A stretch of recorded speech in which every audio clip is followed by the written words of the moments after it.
Introducing the epic new Swift. Time to go swifting. Watcho app पे देखो एक OTT के दाम पे सारे ओटीटी शान से। The dream dissipates for the West Indies amid the rain in Antigua as South Africa make it 7 out of 7 to enter the knockouts of the ICC Men's T20 World Cup 2024. The Proteas go through to the semis of this competition for the first time since 2014 and extend the run of the host nation never having lifted the coveted title. We look back at the last game of Super 8 Group 2, an absorbing encounter amid the rain in Antigua on Maruti Suzuki Arena presents ESPNcricinfo Timeout, powered by Dish TV Watcho, where we have the pleasure of the company of Morne Morkel and Ian Bishop. Thank you so much, gentlemen, for your time and your company.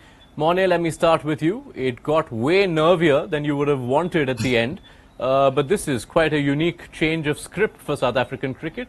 They are getting past nervy finishes continuously. A very nervy run chase or game, but I think these sort of games are building a nice sort of character in that group. There's no sort of guy at the moment standing out for South Africa. Yes, Kundan Nakoka, 2 back-to-back, one of the match performances, but as a collective, this group is chipping in and they're finding ways to win in tough situations, which I think now are going into the semi-finals and playoffs is going to be perfect for this guys. There's a belief in this team, and getting over the line tonight against a quality West Indian team would just make that confidence grow even more. Yeah, and it means South Africa finished top of the group.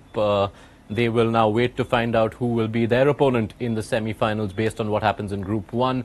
But such is the nature of sport that the delight of one is married with the despair of the other. Ian Bishop, as I welcome you into the conversation, the sense of heartbreak was visible on the screens. There was no shortage of atmosphere. The mood in Antigua, it was buzzing. The crowd rallied around the West Indies, but eventually in vain.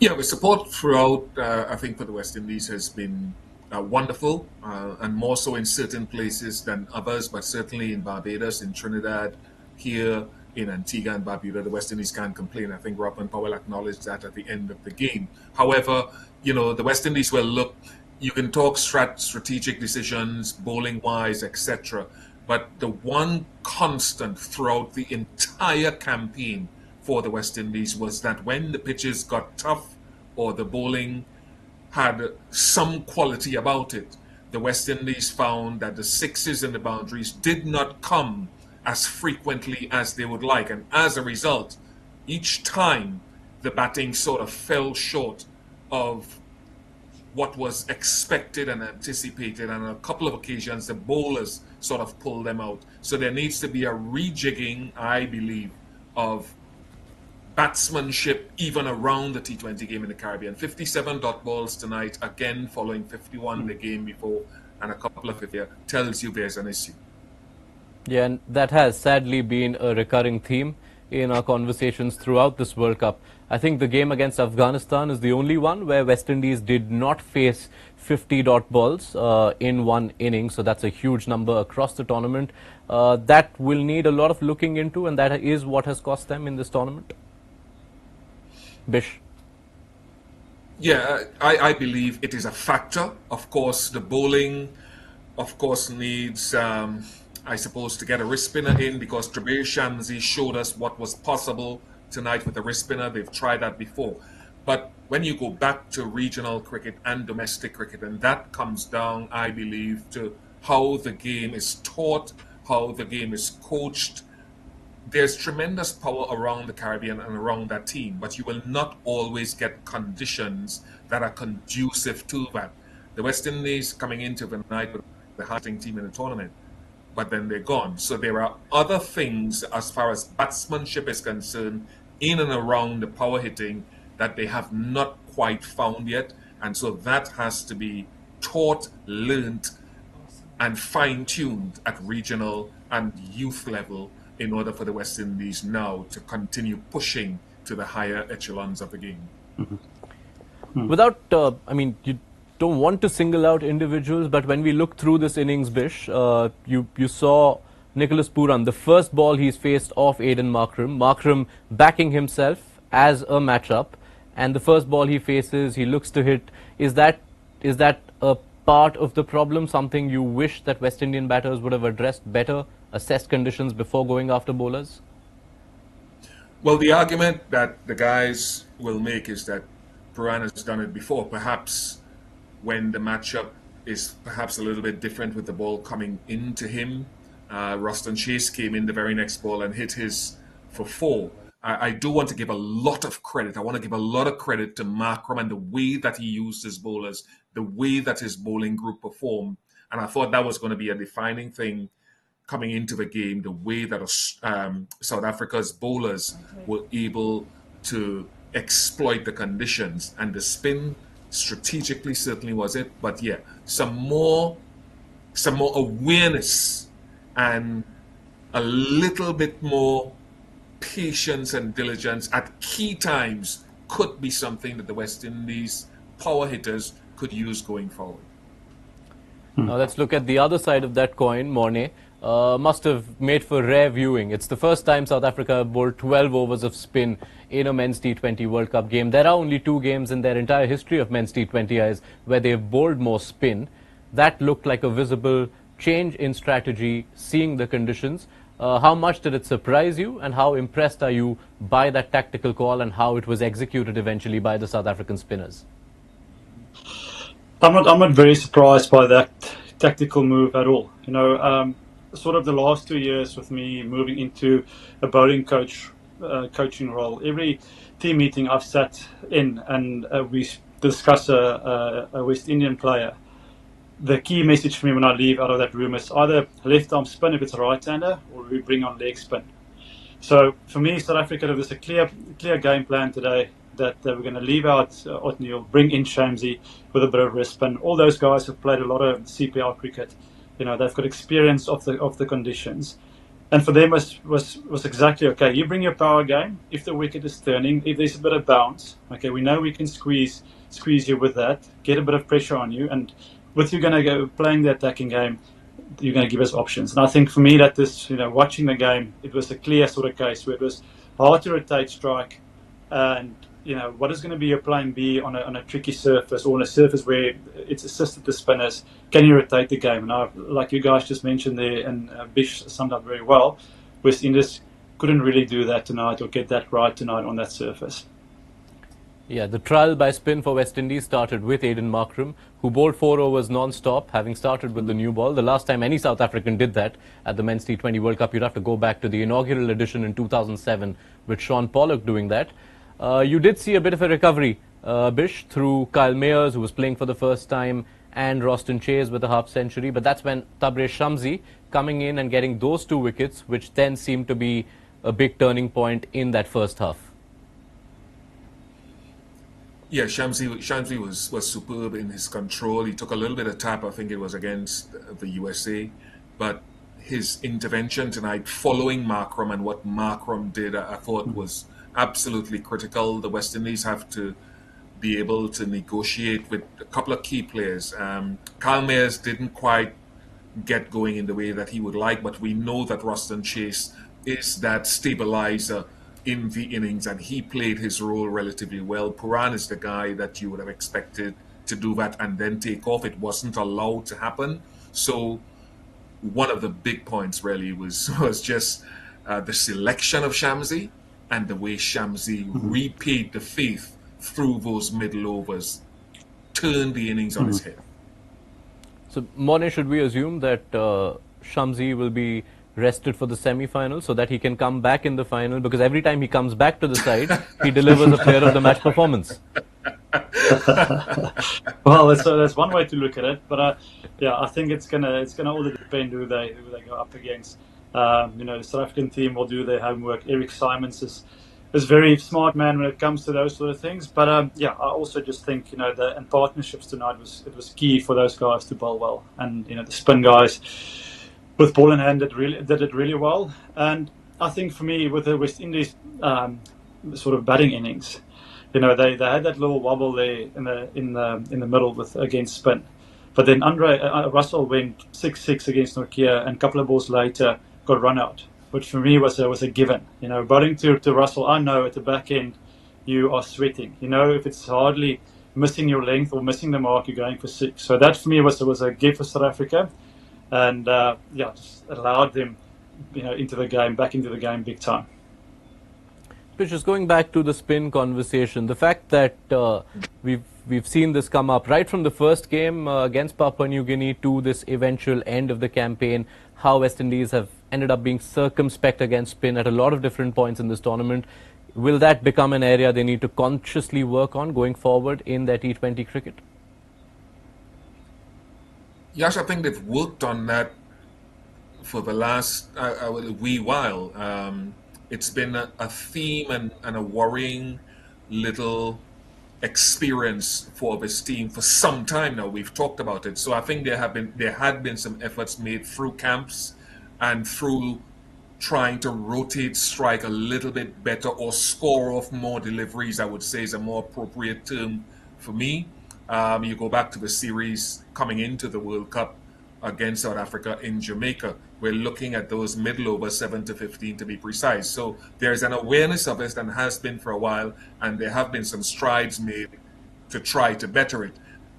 The work in progress is what I would say. And our philosophy at domestic level has to be this, where we correct this so that you're not trying to learn those skills coming into an international contest or coming into a World Cup. Right. Morne, we spoke about the influence of spin and going heavy on spin. What that also meant was the rare side of Kagiso Rabada not being used with the ball up to the 18th over, was it? I think he's never previously not bowled outside of a power play in terms of the latest he's been introduced. So the challenge of that, because Rabada and Nokia would have been used to a much different role. For sure, Rabada bowling the 2 overs, like you say, you'll never see that. But it just shows you the quality of the guys, in that middle period, taking pace off the ball and squeezing it. There's a clear game plan, like I said earlier, that South Africa was going to take pace off the ball. But I mean, obviously tonight it worked for them. They have to reassess, when they come up against whoever in that semi-final, what they're going to do. But definitely tonight it was, pace off the ball, spin to win it. Yeah, just the 8 overs of pace then for South Africa. 4 of them from Anrich Nortje, none for 26, which is the first time he's finished wicketless in a men's T20 World Cup game. And yet he delivers such an important wicket in the context of this game, because Bish, Andre Russell, going into those last 3-4 overs, was the last realistic hope of West Indies to get to somewhere close to 150. That run out, a huge moment in the context of the result.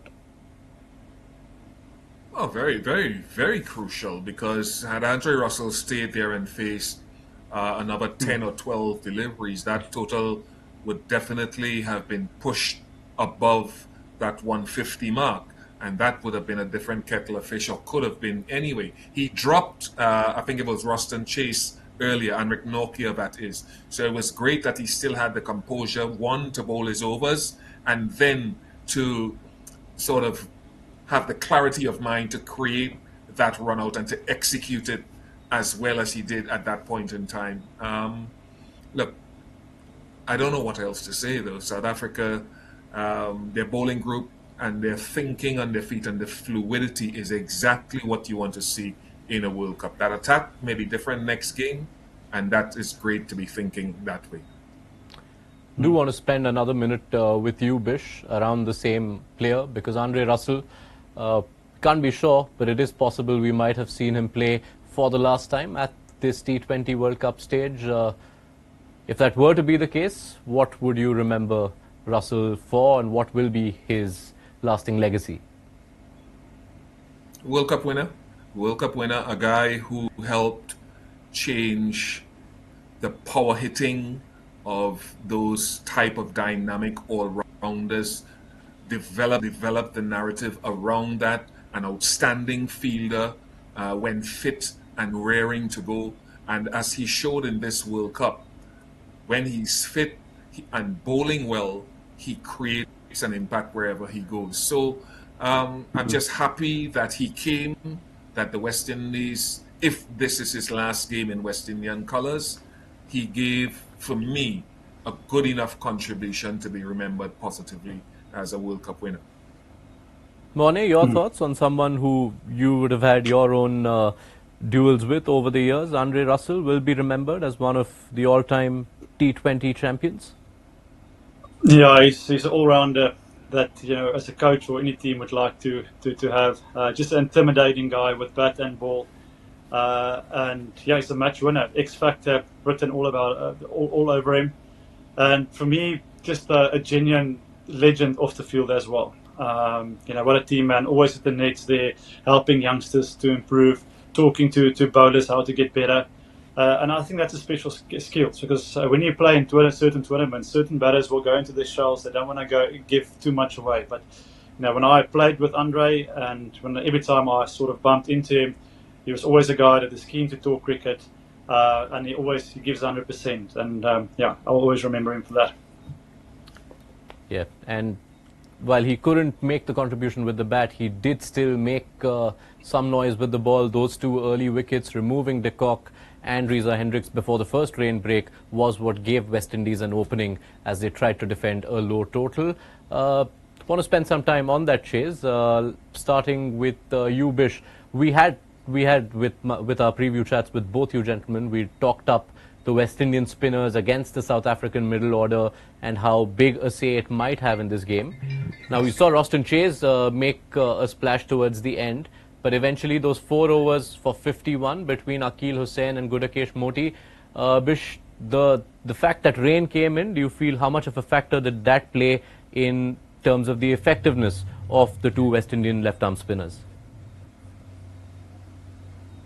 I don't want to use that as an excuse at all for what South Africa did, but it may have eased batting conditions slightly, but Roston Chase was still able to come in at the back end and do an outstanding job taking 3 wickets. So I can't use the inclement weather as too much of an excuse if the bowlers had the skill.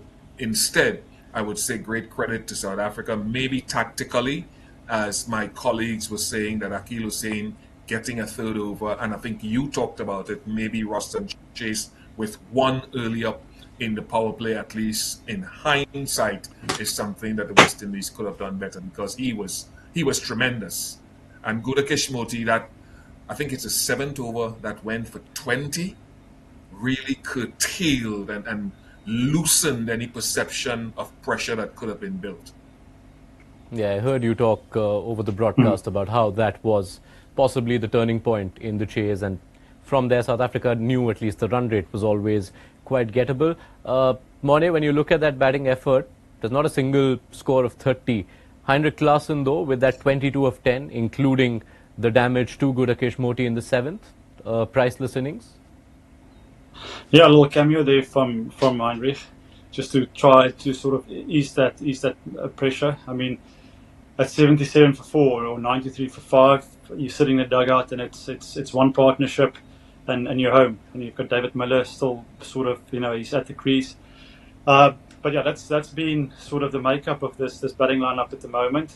That there's, especially in the middle order, that the guys are getting their 20s and 30s and getting the team over the line. So hopefully now with the semi-finals and the finals, hopefully around the corner, you can get guys to click and just finish the game. Senior player to put his hand up and say, listen, I'm taking it home. But surfaces, it was tough to bat on. Guys looking to finish the game early, when to go, how to rotate. South Africa is still working that out, and I think luckily they've got the experience and the seniority there that can work through that over the next couple of days. Yeah, eventually it's a chase that's been seen home by Marco Jansen and Kagiso Rabada, who are basically ensuring that they will make telling contributions to the end of the second innings, regardless of whether they're bowling or batting. Morne, there's one part of it which is pleasing, that your numbers 7, 8, 9 are getting you over the line, but is that also a cause of concern for South Africa when it comes to the rest of the batting makeup? No, I think 7 and 8, Marco can play, Keshav can play. These guys, they've got freedom there in the middle order to play the aggressive roles. I think if you look at David Miller, if you look at Stubbs, how they can chase targets down, or how they can set totals. They've got the ability to do both. I just think it's been hard conditions, tough conditions on the batters to go out and get rhythm and get timing. It is really grafting sort of T20 wickets, and South Africa at the moment they managed to doing that. So I wouldn't see it as any concern. I believe they bar Reza at the moment. He's searching for a bit of form, but the rest of the batting unit looks in good shape. They're confident, and yeah, I think it is just about forming those partnerships with the bat. There is enough, and I believe they do have the belief that 9-10s, even KG Rabada tonight. I mean, he came in under pressure, hit a beautiful shot down the ground to get 4. So the guys are capable of rotating strike. It is just a matter of one senior batter to be there at the end, and then for other guys to play the situation around him. Bish, your assessments of South Africa as they progress into the semi-finals. 7 wins out of 7. What are the challenges they will pose to whoever comes in front of them, and what are the challenges they have to face themselves?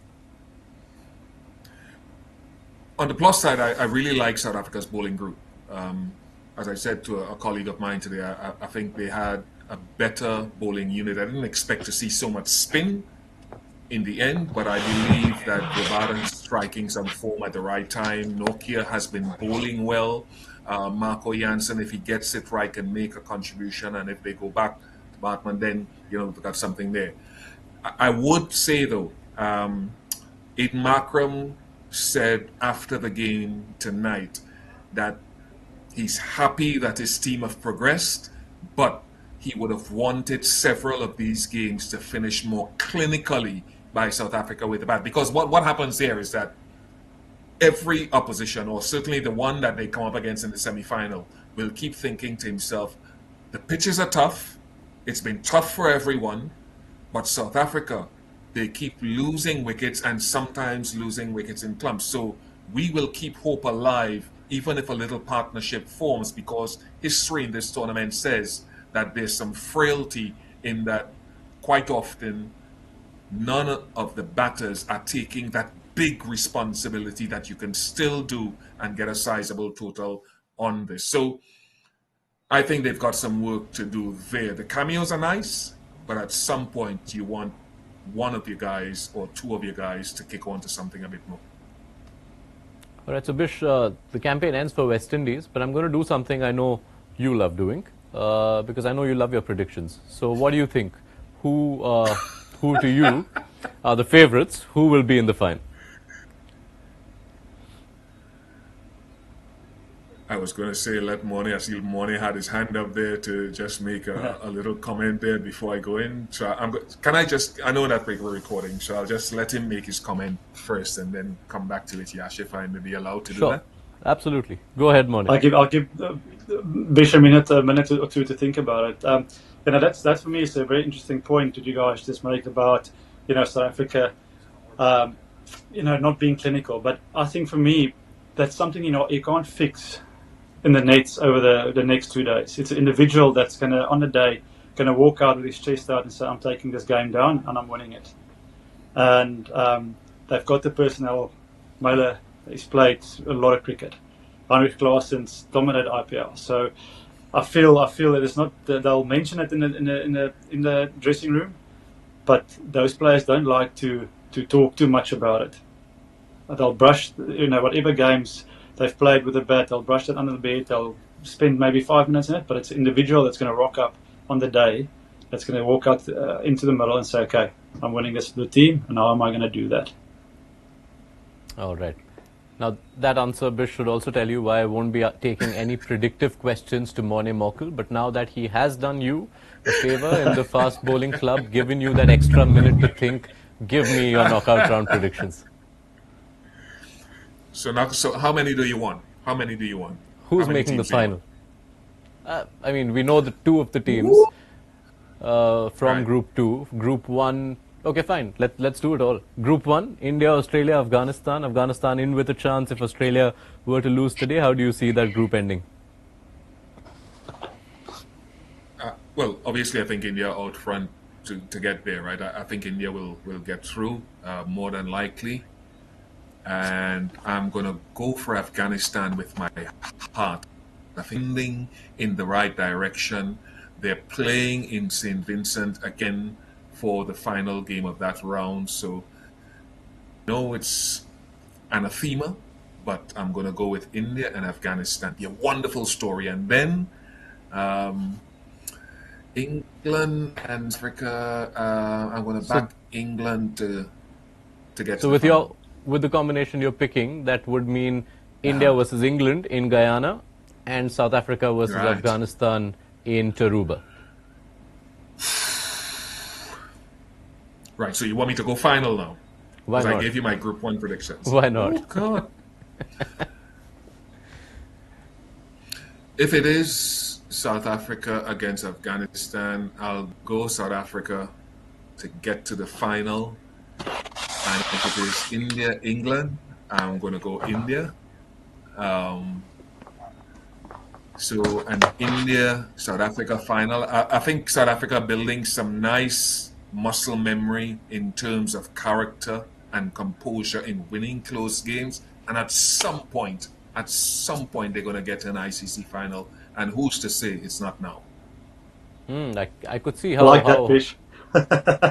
Yeah, you pleased Mornay so much. I thought he danced his way out of the frame for a minute there. But yes, it would be huge for South Africa. They are looking to make the T20 World Cup final, or indeed even an ODI World Cup final, any men's World Cup final for the first time. Still some time to go for that, but this is where we wrap proceedings on this game. Such a gripping encounter to conclude Super 8 Group 2. Thank you so much, Mornay Morkel and Ian Bishop, for breaking it down for us. Bish in particular for those additional predictions, which I know you love doing. So thank you so much for entertaining me there. And we will call it time on this particular show. Done with Super 8 Group 2, but Super 8 Group 1 concludes in over the next 20 to 22 hours. India versus Australia is the evening prime time blockbuster on Monday, and we will be right here just around toss time to build up to that. The previews to India, Australia and Afghanistan, Bangladesh, all of it up on the ESPNcricinfo mobile app, so you can have yourself covered. Lots of scenarios to look into as well, because if Australia were to win, what do Afghanistan need against Bangladesh to go through? You can find that all on the app, and be sure to join us when we begin the build-up to India versus Australia this evening on the subcontinental clock. See you then on Maruti Suzuki Arena presents ESPNcricinfo Timeout, powered by Dish TV Watcho.